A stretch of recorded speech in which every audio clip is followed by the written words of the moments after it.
Welcome back. In this video, we're going to be covering data types and schemas in terms of MySQL. So, it is really important to understand your data and to use the right data types for all of your data. You can imagine that if you're trying to store books and clothes in the same container, it's gonna be really hard when looking for those for your things again. So just like that, just make sure that you understand what kind of data you have and like where exactly you're gonna be putting it. So in terms of different types of the data, right? We're gonna start with the numeric types.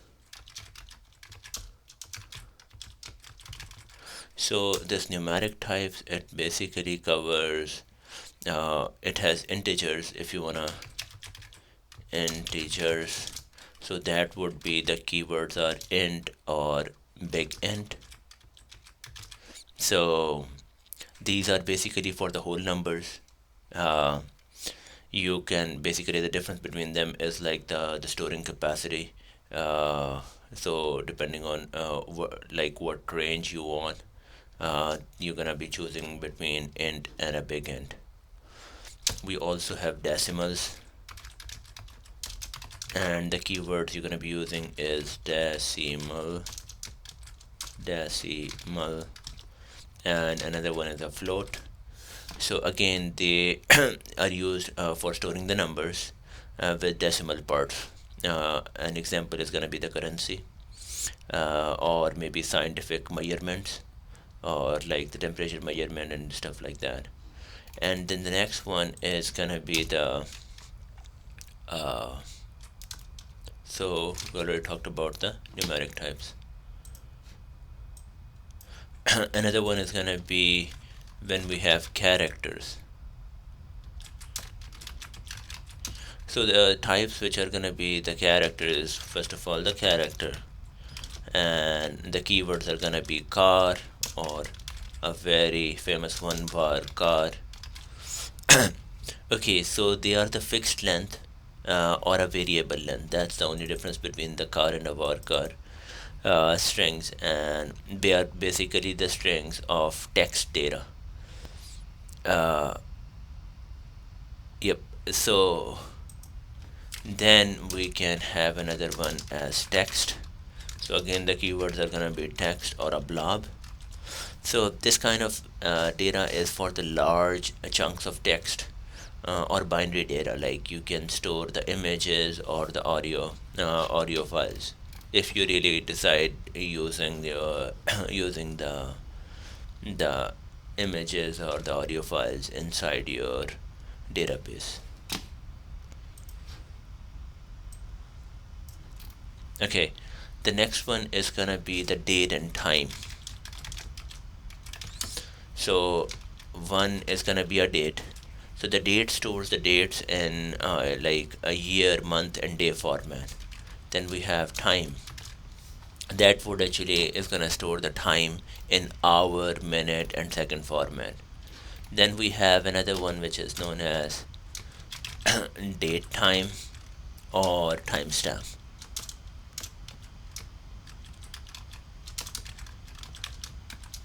So that basically stores both the date and the time information.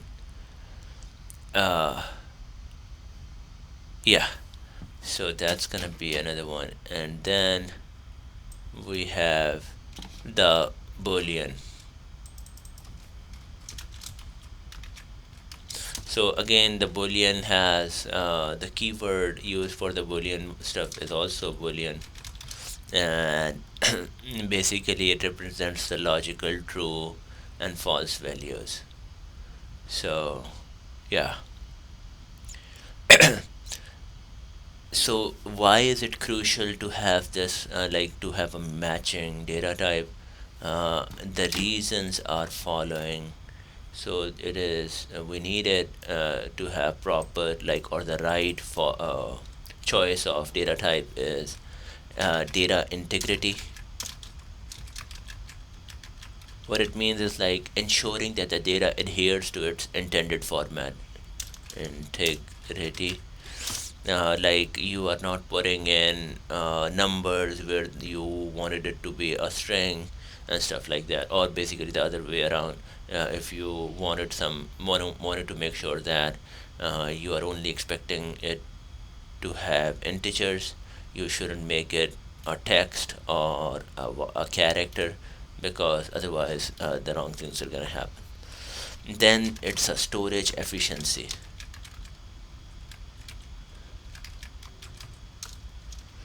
So what it means is like, consider an example that you are uh, saving the created at timestamp as a text format, and then once you wanted to do manipulation or look into like when you created that record and do any kind of manipulation, it's gonna be very inefficient if you have to do some kind of string matching per record. It's gonna make things very slow.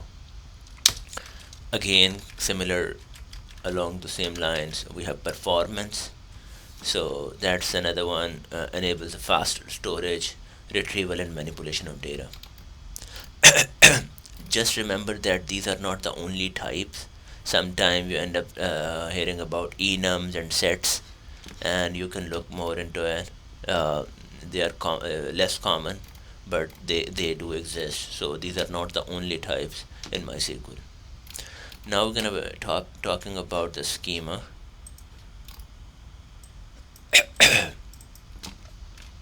So what is a schema? Schema is basically, it's a container that groups logically related tables within your database. So uh, it's kind of a structure. So what schema is gonna have table name, right? It is unique identifier for each table within the schema. Then we have column name. So again, these are, you can consider them as tiles identifying each data element, right? Then we have data type. So as we did talk about in the schema, we have data types, meaning we have numbers, we have text, we have date, stuff like that. Then we also have constraints.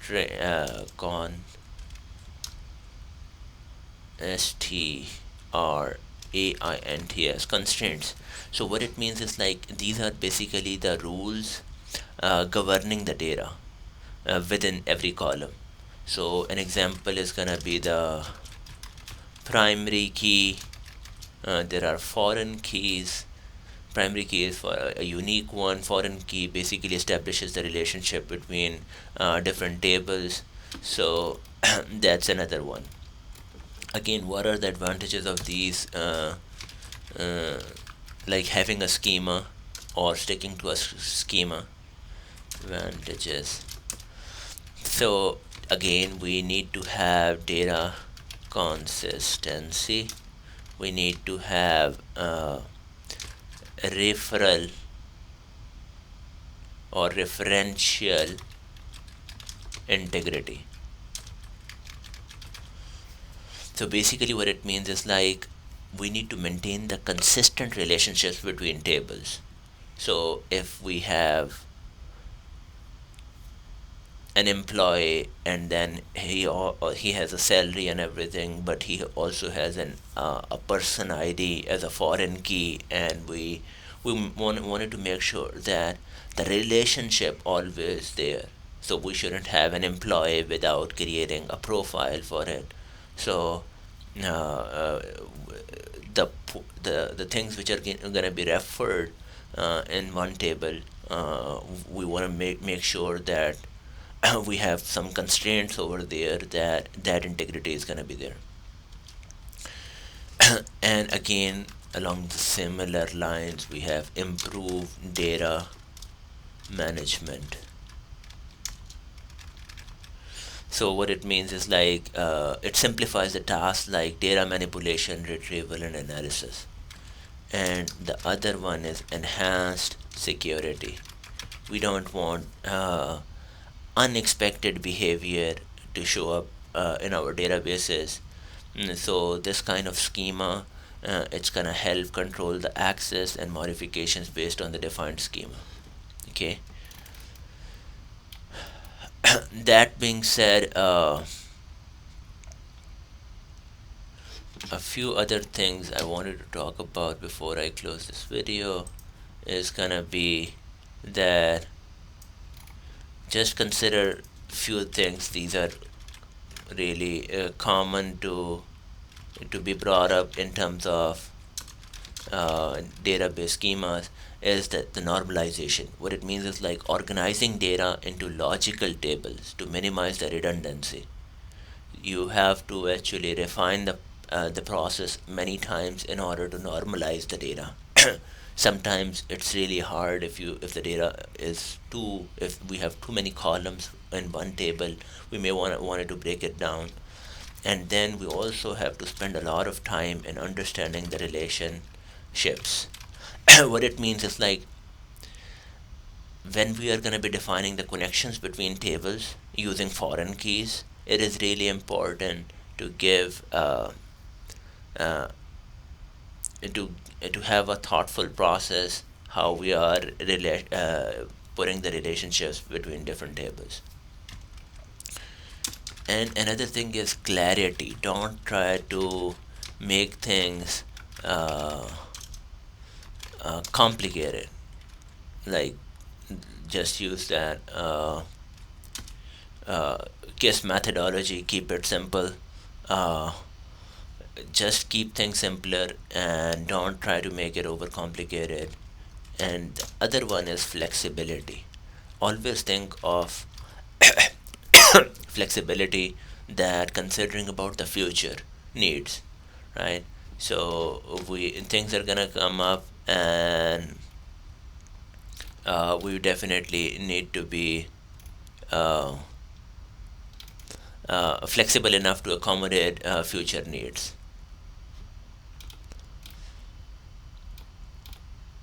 Okay. So when we are doing these things, when we are looking into the normalization, relationships, clarity and consciousness and flexibility, there are gonna be few terms which are gonna be showing up. So just remember those terms. So those terms, like basically these are the advanced techniques. One of them is called the ERD. You should know that. That's the entity relationship diagram.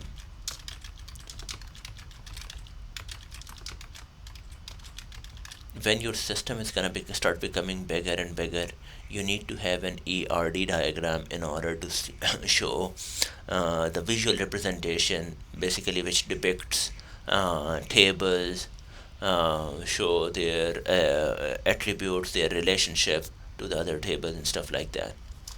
Then we have the normalization forms. So these are the different normalization forms, like you will hear the term 1NF, 2NF, 3NF. Basically, they define the stricter levels of data redundancy reduction. So the higher you go, it's basically it's gonna have more checks and balances to make sure that you are not putting in a lot of redundant data.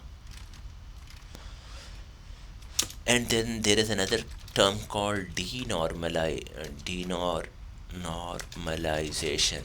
What happens is like in specific situations, strategically introducing some controlled redundancy can improve query performance. What it basically means is like it's not always a great idea to make sure that we do not have redundant data, because sometimes based on the situation you would end up, it's gonna be beneficial if you just have a little bit of redundancy and you can put similar data or same data in multiple tables.